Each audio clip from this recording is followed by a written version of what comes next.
Hello, and welcome to part 3 of the drive to the Lake District. Now, at this point, we were heading for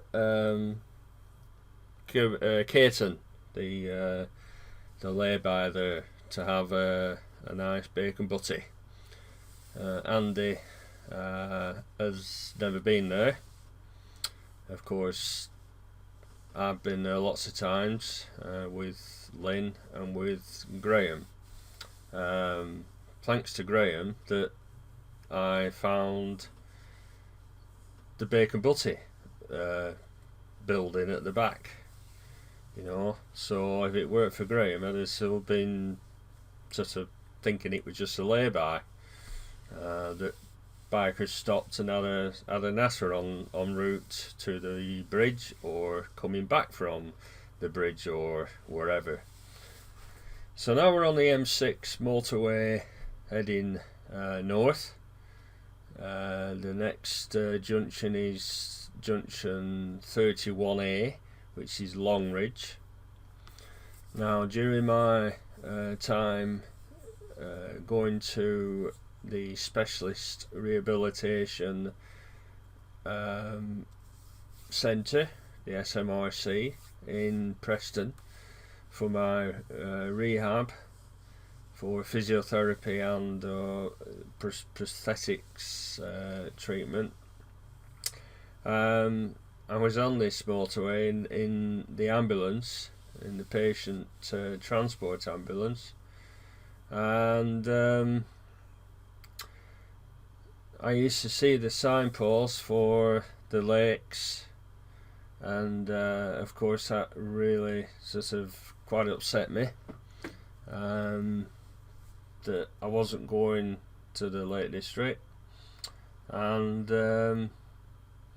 of course I didn't have Lynn with me. I was in an ambulance going for treatment for my injuries.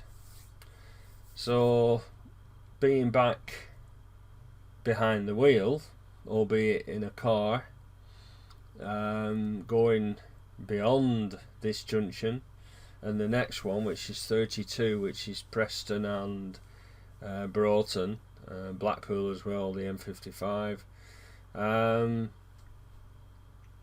is truly, it's just, well, I can't describe it. I can't describe my feelings really. Just running under the gantry there. I'm going home. I'm going to the Lake District. It's a special place in my heart. But as I said, at this stage, I didn't know where we were going really. I kind of made it up as we went along. We went, as I said, to Caton lay-by, and had a bacon butty and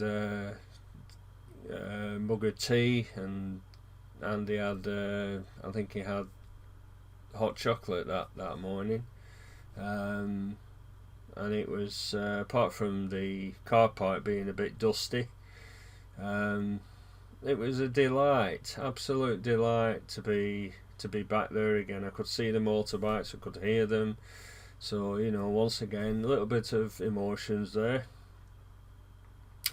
Now, recently, one of my subscribers did ask for a video to be done about all the motorcycles that I owned from, well, in my case, from 1980 to 2017. And of course, Lynn, who was a biker as well, hence Biker Lynn. She weren't just called Biker Lynn because she went pillion. She had her own bike license, and she had motorcycles throughout the 1980s. So I was very proud of her. So I thought, yeah, I'll do a video telling you about the various bikes that we've had and what I thought of them, and I thought, yeah, that's a good idea. And I guess I could do something on that sort of line on a journey like this. I mean, I'm keeping the motorway video running because I do like to, sort of when I'm watching videos of us on the motorbike on motorways and now in the car, I like to sort of study my driving and see if I do make any errors, which we all do from time to time, whether if I could do it better. But I think on the whole, I mean, I'll stick my neck out, and I've always been a confident driver and a rider.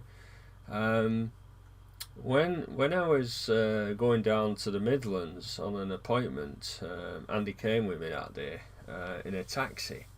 So I'm sat in the back of the taxi in the wheelchair, so slightly higher than the driver and Andy. So I couldn't really see out the front windscreen, but I could see out the sides and that, but I could see the lanes, and his discipline or lack of discipline. And I found myself, I was driving for him, and I thought to myself, this is good because I've still got the driver's mind. When you think, I've not been driving for just over 2 years, and when you think what happened to cause that break in driving, the horrendous crash and subsequent loss of Lynn and injuries, well,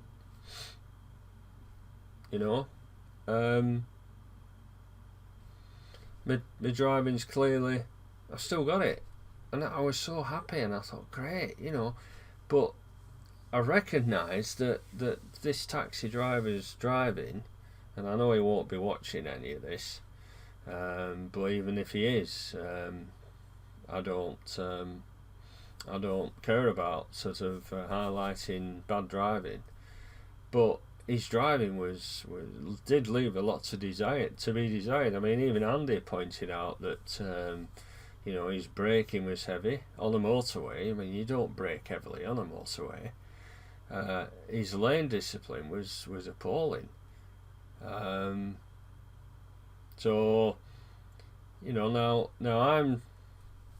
I mean, they've made this new rule. It's one of these ambiguous rules, really, about motorway driving, and that is hogging the middle lane. Now, we all know who the hoggers are, shall we say. We know who they are. I saw a hogger yesterday when I was with Neil, my neighbour. We were coming down the M6. We'd come down from the junction 35, which is Coinforth, and there was a black Mini with a young bloke driving it on his own, and he's in the middle lane and coming down towards Preston, and unless you overtook in the number 4 lane, you had to undertake him because he just stayed in number 3 lane. And you thought, why doing this? Now that, yes, it needs punishing. It needs, somebody, a police officer to have a word and say, do you realise that you're actually causing a danger? Now, I'll often stay in this number 2 lane if there are lorries ahead. In other words, it's anticipation, it's planning. Rather than keep switching lanes, going into one lane, going into number 2 lane, going into number 1 lane, and causing a danger that way. I think as a driver of many years now and a rider, I don't think I do it wrong. Anybody who thinks otherwise, let me know. But you know, I've stayed in this number 2 lane now, and I could have gone into number 1 lane, but I'd have had to pass this car, so I'd have had to switch back into number 2 lane. Now currently my speed's I've set it on cruise at 70 miles an hour, so it's not like I'm doing 80 and 90 miles an hour, not like he's doing there. He's just passed me, so it kind of gives you an idea that the speed that I'm doing. So anyway, I digress. Motorcycles. Well, first motorbike, I'll put some pictures up if I remember. First motorbike was in 1980 when I was 17, and it was a Honda 50 C50, and it was an L registration. Now L was around about 1972, I think it was. So let's just say H was 70, I was, they missed I out, J was 71, K was 72, 71, 72, L 72, 73. So yeah, 72, 73. So it was, you know, it was 7, 8 years old when I bought it, and it funny enough, it broke down on the first time I rode it. You know, my dad had taken me out on it to a car park, private car park. I bought it in the middle of July, and I couldn't officially legally ride it until the 1st of August when my insurance kicked in. So when I was let loose, the first thing it did was break down on me. But the benefits of that bike, you know, is always an upside, was that somehow, I don't know, it's a long time ago now, but somehow I got in touch with a great guy up in a place called Tockholes, Jim, who'd in his younger days had a motorcycle shop in Blackburn, and he tinkered at home. You know, he had these couple of garages on his land, and he eventually put me a reconditioned 50cc engine in it, Honda engine, and it was great, you know. So I kept that going until I bought another friend of mine who lived local to me, Ted. He'd been motorcycling a long number of years, and he had a beautiful 1978 Honda 90 C90, and I'll put a picture of that up. And I actually passed my test on that bike, and as I say, it was 1978. He bought it from new from Ken Martin Motorcycles. This is Fortin Services that we're just going past here, motorway services. Yeah, so I passed my test in the July of 1981. I failed it first time. I was absolutely throwing it down with rain, and I'm convinced that that's why he failed me. Anyway, he failed me on not looking over my left shoulder when turning left. I were doing my lifesaver over my right shoulder, like there were no tomorrow. Look at that idiot. Now he undertook that bike.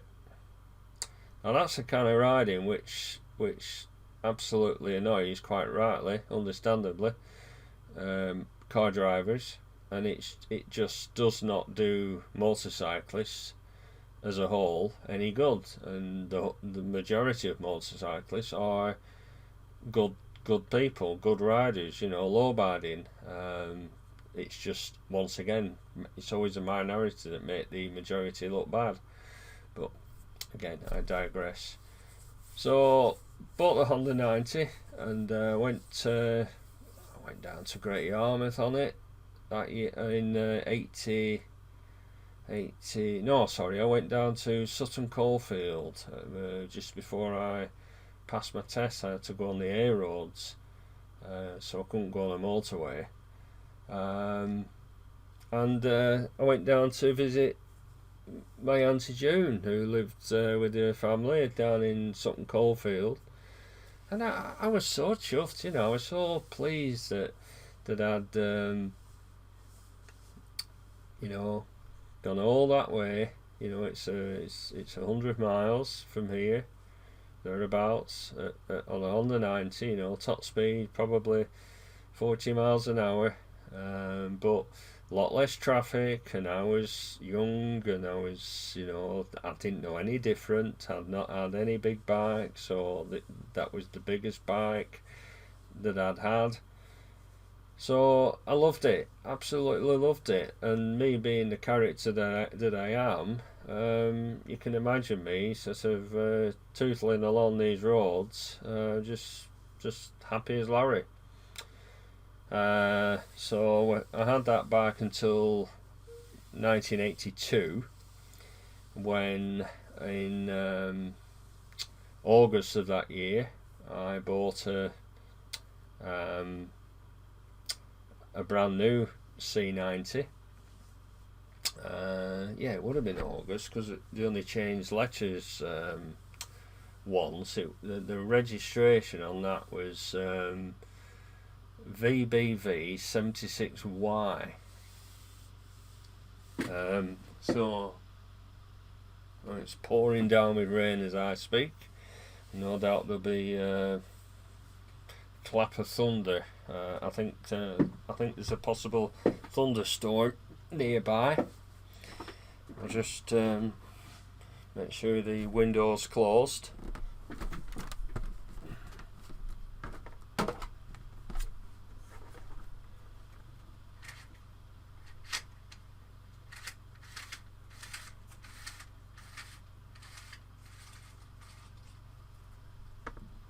Yeah, it's pouring down. Absolutely pouring down. So I bought, as I said, in 1982, a brand new C90. I remember Ted, my good friend Ted, who I bought the 78 Honda off him. He did ask me, he said, why didn't you buy a motorbike this time, Paul, And I guess I bought it because I was familiar with the 3-speed automatic clutch system, and it was a nice blue C90. As I said, I'll introduce pictures.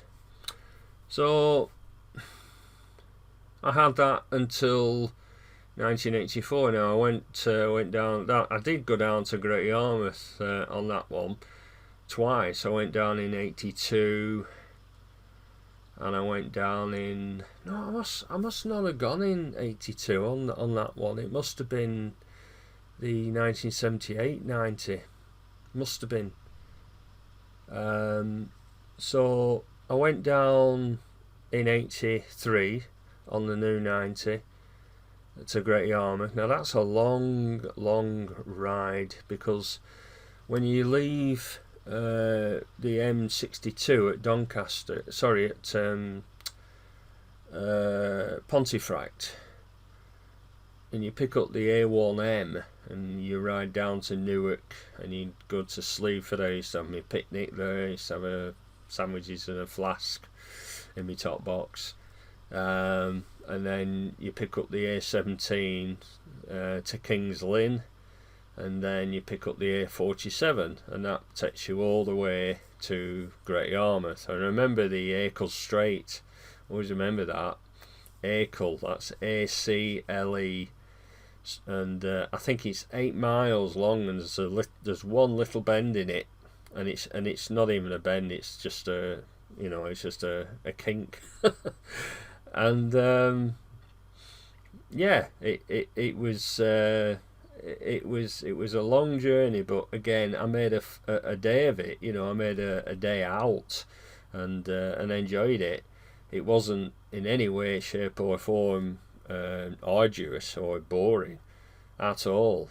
Once you got off the motorway system, it was nice country, So it was nice. It was enjoyable.